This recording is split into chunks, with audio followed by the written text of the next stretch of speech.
Howdy ho there. This was not supposed to be a like office. It's my bedroom that I work out of on this section, and then I do other stuff. That my bed's over there. It wasn't supposed to be here. It was actually supposed to be somewhere else. But it's dark out, and I need this.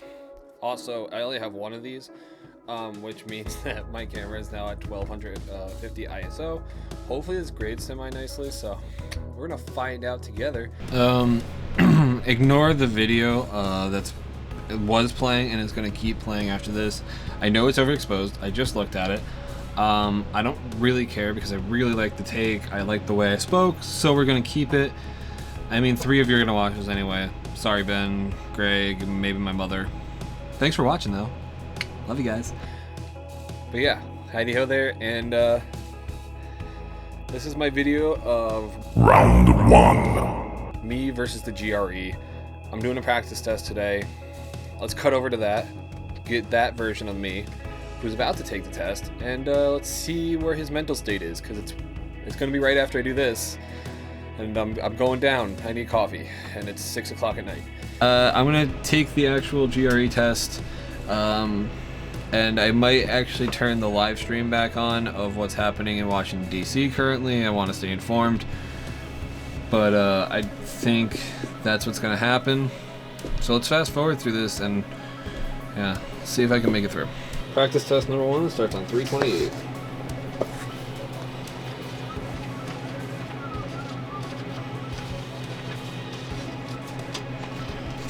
Alright. Well, first 30 minutes for the analytical writing. My camera won't record that long or else I'll overheat. Thanks, A7. But I'll be back. Alright, now that we're back from that, Josh, let's talk about what the GRE is. First of all, what is the GRE? What is it? Why anything? Let's go over the basics. Let's go over what it was, what it is, the history, blah, blah, blah. So I looked up what the GRE stands for, and it is the Graduate Record Examination. So basically, it's a standardized test. That's it. Well, you don't need to know that. Half of you guys probably won't know what the SAT stands for. I had to take the CMTs. Probably don't know what that means either. None of us do. We just know they're a test. That's all you do. That's all you need to know. It's a multiple choice, computer-based standardized test. That's all it really is. You don't really need to know that, except for that it's computer-based and it's multiple choice. Which, I'm scared about the multiple choice in the way that I was scared about the SATs when I took those. I'll get that to the end of it. Cool. I just walked through that. Realized I didn't actually hit record. So that was the first section. The the issue topic that I was read about was the best way to teach is to praise positive action, ignoring negative ones, which triggered in my brain captive wildlife and domestics for dogs. Training with my girlfriend's experience with the Mystic Aquarium and the African penguins, along with Guiding Eyes for the Blind, the dogs. So I quickly, on one sheet of paper, just wrote down, I call it brain puke, where everything off the top of my head, throw it on a page, and that led me to then get something more foundational. And then I finally wrote everything out. I got about 2.5 pages worth. Well, let's just say 2 pages, because I skipped a bunch on the bottom section of the page because I don't have much room to work with. Anyway, I feel like that did pretty well. Definitely did well. I know, Teague. Yeah, that was 30 minutes long. That was... Whoa. I'm not ready for this test right now. Sitting down for 30 minutes was probably the biggest struggle. I felt like a lot longer until I started, and then I quickly got to the point where I had to end semi-early. I didn't get to my last paragraph that I wanted to. That's okay. Whatever. On to the next one. Well, apparently I'm taking my dog out first, and then on to the next one. Alright, I'm going to do section 2 of this writing. I'm actually going to type this one on my laptop, mostly because I don't want to keep wasting paper. I'm going to use it as scrap paper. I was going to go Google Docs and type it. Doesn't matter anyway. So, this is my scrap paper. It does. Still 30 minutes. So, let's see what happens. Alright, I'll try to turn this back on at like the 3-minute mark-ish. Yeah, so we'll just go to docs. Deuces. but the history of the GRE is established in 1936 by the Carnegie Foundation for the Advancement of Teaching. I don't know. That's just something cool, I guess. Trying to take my mind off taking the thing, I guess. But that's all I got, guys. I got about a minute left, but I feel confident in it where I'm just going to call it good right there. I actually have 55 seconds left, so I'm just going to call it good. I feel confident in this. My argument topic was... I mean, if you have this book, I think you have the same one. The topic of this was to support the interview-centered method while trying to bash, I guess you could say, the observation-centered approach, which was pretty easy. I mean, it was done by our article written was done by Dr. Karp, an anthropologist. I took one semester of anthropology before I dropped it, but I did that did help a little bit, I guess. It wasn't too bad. Cool. I guess we'll move on to the next subject, which next one is verbal reasoning, which is a bunch of multiple choice questions. So the next section is the verbal reasoning, which I have 35 minutes to complete 25 questions. I'll do that, and they're all multiple choice. Who takes it and why? Me. That's really it. Just people looking to go to get their master's or further their education in some which way. And all it is to show the school that you stayed kind of smart.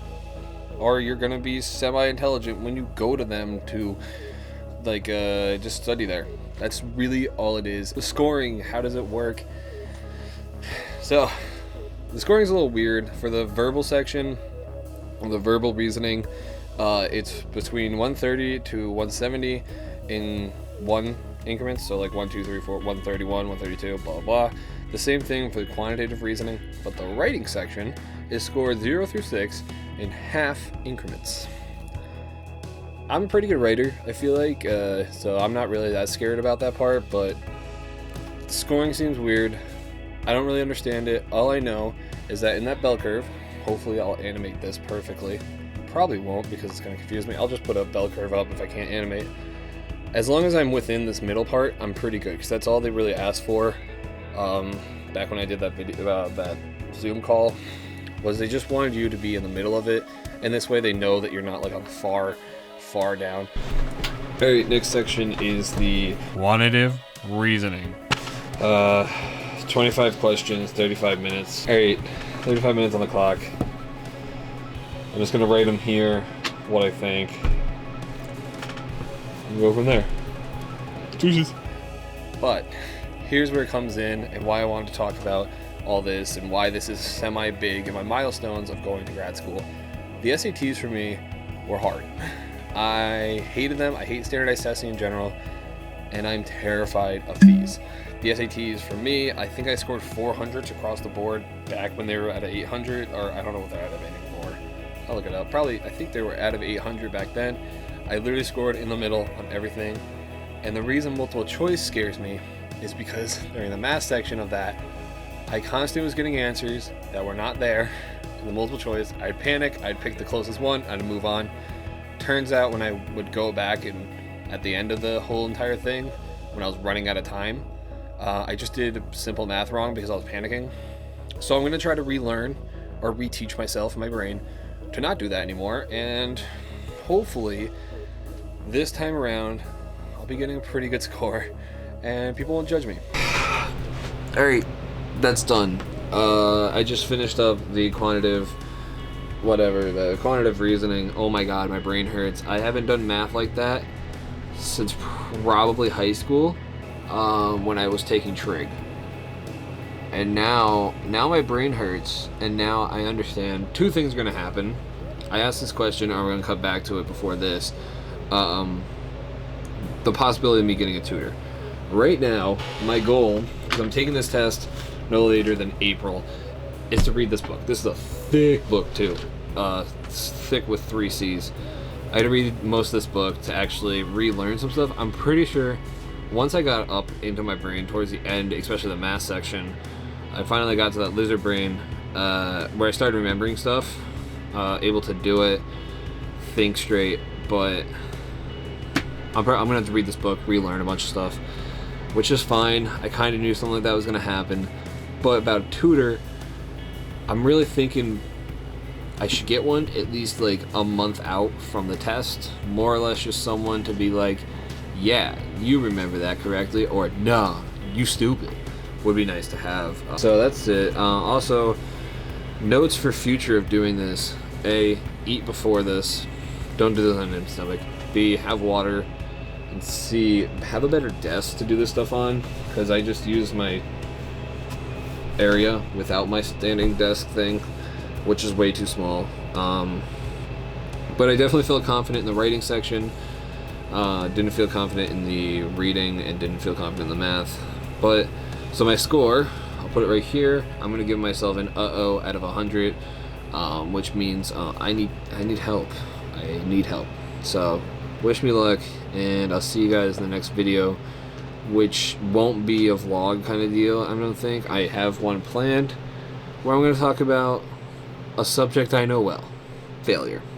See you guys.